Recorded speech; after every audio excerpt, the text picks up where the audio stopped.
Alright, another dream. I'm gonna try to tell this. I don't know how much is there, but if it ends up being nothing, I just won't post this. I've told so many dreams, and a lot of them I've had in a lot of cases. Here we go. Trying to get my speech. In a lot of cases, I'll have a dream, but it'll be weird. Like, I'll be taking a shower with somebody that I know that I'm not supposed to be taking a shower with. And I'm not going to tell that, because that's weird. Or, like, I'll be naked in public, and the whole dream is, like, me going out somewhere, and no one realizes that I'm naked until I realize it. You know, I don't tell those kinds of dreams. So, to give you, if anyone is listening to this and they're thinking like, wow, you have a lot of dreams. You tell a lot of dreams. You know, I do have a ton of dreams, but I don't tell all of them because some of them are really weird. I had a dream when I was like a little kid that these bugs kept trying to crawl up my butt. And like some of them would make it in there and some of them wouldn't. And like if they made it in, it would like, I would see like a screen and it would like +1 and then it would go away. Must have been on some good acid in that dream or something. But I know there's a ton of videos on my channel. But keep in mind, like, I don't always remember everything. And I don't always post everything. But I pretty much have dreams every night. I don't know if it's an ADHD thing or what, but I'm gonna try and tell this one. Some country had taken us over.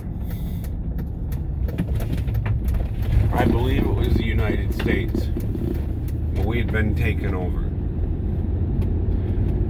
All of like standard services like hot water, utilities, electricity, you know, all that went out the window.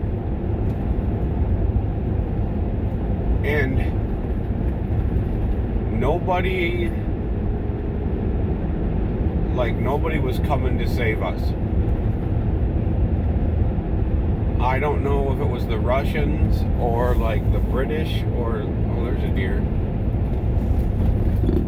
Stay in the woods.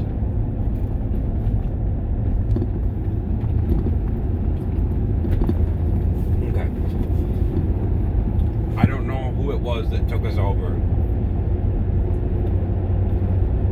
But we were living under occupation. And like, for the most part, the soldiers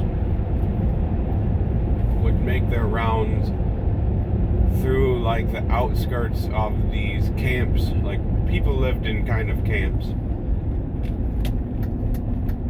And there would be anywhere from, 15 to 20 people or more. But usually around that. And like, everyone kind of attached themselves to a camp. It would be like you and your family, and then like your co-workers or your neighbors or something. A lot of the houses had been flattened in bombing runs by that country when they attacked us. And so if your house was still left standing, you were lucky. And so basically, because you couldn't mow your yard, your whole living area was overgrown, and like what were normally living areas were kind of, they weren't being maintained. They kind of became like little forests. The trees were overgrown, the grass was overgrown. So much of what you see from day to day life, trees and grass and plants and weeds, it's all pruned and trimmed and sprayed and kept by man. And without that, it would be a whole different world. But in the dream, anyone who had a house, the camp would kind of use the house. Like the owners of the house could still kind of like control who was able to sleep there at night. And like people were sleeping in the living room or whatever at nighttime, all the doors were closed. But the house, because there was no temperature control, it was just a standing structure. It was just shelter from the rain and from the cold to a certain extent. So, but like if your window broke, you were screwed, Your house was going to become extremely humid and get water damage. You'd be screwed. Well, there were some of us who decided to resist. And those people that resisted kind of would like attach themselves to a camp, and then instead of living in the house, they would live in like the shrubbery in the forest area very close to the house. And the enemy patrols, like their whole goal was to kind of go from door to door, day in and day out, and shake down the people in the houses to get them to out any military-aged men that were living among them. They mostly left the women and children and old folks alone. But any military-aged men, they wanted to take them and bring them to the camps. So if there were any men that didn't want to go to the camps, they pretty much had to either hide or fight or do something. And so I was one of those. I had lost a ton of weight because we were basically living off of wild corn and rice and beans. The field next to us had originally been a cornfield, and so some of the corn would just grow back naturally, and if we were lucky we would kill a deer, and that would be meat for the day, because everyone was just starving. So if there was a deer that got killed, we would divvy up the meat. Everybody would just eat as much as they could. It didn't go very far.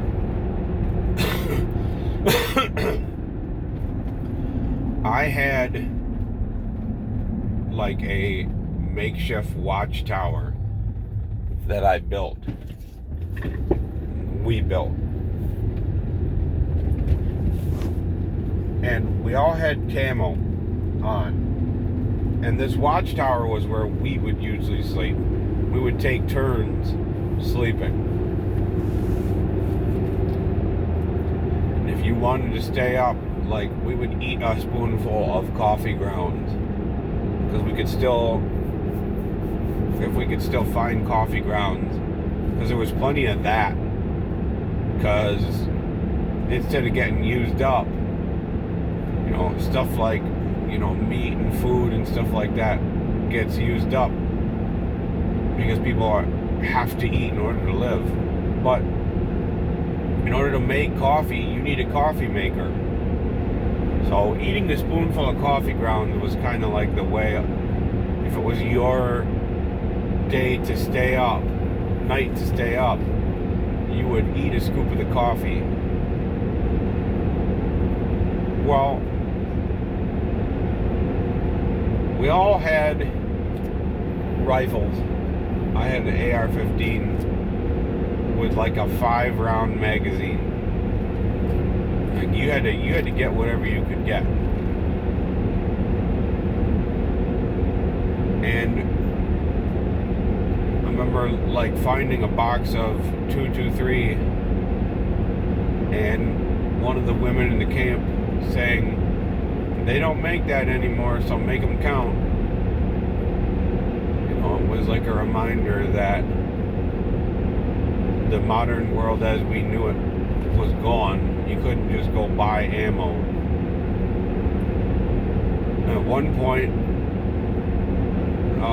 and the enemy patrols would normally come through during the day. They were very relaxed about, like, they were very, very confident that they had taken over and they had gotten most of the men. So, like, they weren't really afraid of, like, an uprising or anything. Oh, me and these other guys, I think there were 2 or 3 other guys, we were basically just biding our time. Like, we didn't know if we were going to starve to death or if they were going to find us. Like, one or the other was going to happen. It was just a matter of which was going to happen first. Well, I was up in the watchtower. It was my night to watch. And I noticed, like, there was a car, which the only cars, pretty much period, were the enemy trucks. And I could hear, like, one truck pull up, and I could hear people talking, and I could see through some of the thick shrubbery that the enemy soldier had a light on one person, this little girl, and they were like, they had a teddy bear and they were holding it and they were like down on one knee, and I knew right away what they were doing.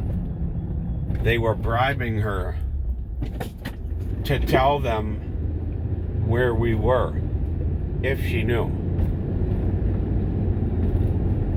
And it just so happened that she knew where we were. Don't know how, but she knew right where the watchtower was. And me and my guys were all kitted out with camo and everything, so they wouldn't have been able to see us unless they were right on top of us. Man, I got like a hair or a feather or something in my eye. It's driving me nuts.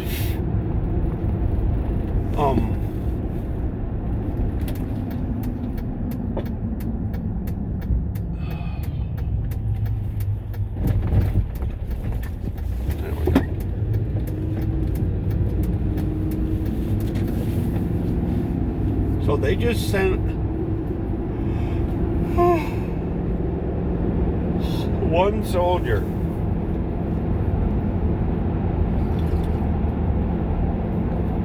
And he came walking into the forest. He had like a light on his gun. And he like slowly crept towards our watchtower. And I was hoping that like he would just go away. Like, oh, the little girl, you know, that's actually just a tree house.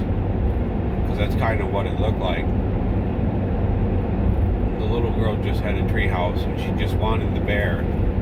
So no military encampment is gonna be in a little bitty tree house. I was hoping he would just turn back, but he didn't. It was just like dead quiet. You could just hear the crickets. and he went down to the bottom of our ladder, and you just heard, you could hear him coming up the stairs. I was like, oh crap, this is it. And all my other buddies were asleep. And I thought, I gotta do something. And like, I reached for my knife because I was just gonna shank him in the throat to be quiet. But I couldn't find it, and I panicked. So when he stuck his head up over the edge of the treehouse, I stuck the barrel right in his like sternum, right below his neck, and just popped him one time, and he was instantly dead, fell to the ground. All my buddies woke up and were terrified and were mad at me because they were like, what are you doing? You're wasting ammo. Like they thought I had just shot around off to wake them up or something. And I just said, we got to get out of here. And they looked down at the bottom of the treehouse and they saw the dead soldier, and they were like, what happened? Why didn't you wake us up? And we were arguing about, like, I didn't want to wake you up because I was afraid that if you guys woke up, that they would see us and they would just fire at us and we'd all die. We were having this argument where I'm like, we can't waste any time. We've got to get the heck out of here. Because we didn't have enough ammo to have like a firefight with any soldiers, even if it was just like 5 to a truck. So we're carrying these rifles and we're running farther into the woods to like this backup area that we had set up. Man, everyone's here. There's like nowhere to park. Oh, there's a spot. I'll take that. We were running into the woods to this backup area, and the guy that they had sent to come check the forest, I don't think they expected to find anything, because he was like maybe 16, just a young kid. And like, I was gonna grab his gun, but his gun was empty. Like, they didn't even send him out there with bullets. It was just a shotgun with no shells in it. I'm like, do I take this or not? My buddies were like, oh, it's just gonna weigh you down and we're not gonna find any ammo out here. I ended up just leaving it. And the whole rest of the series of the dream was like just trying to avoid these soldiers, trying to stay out of the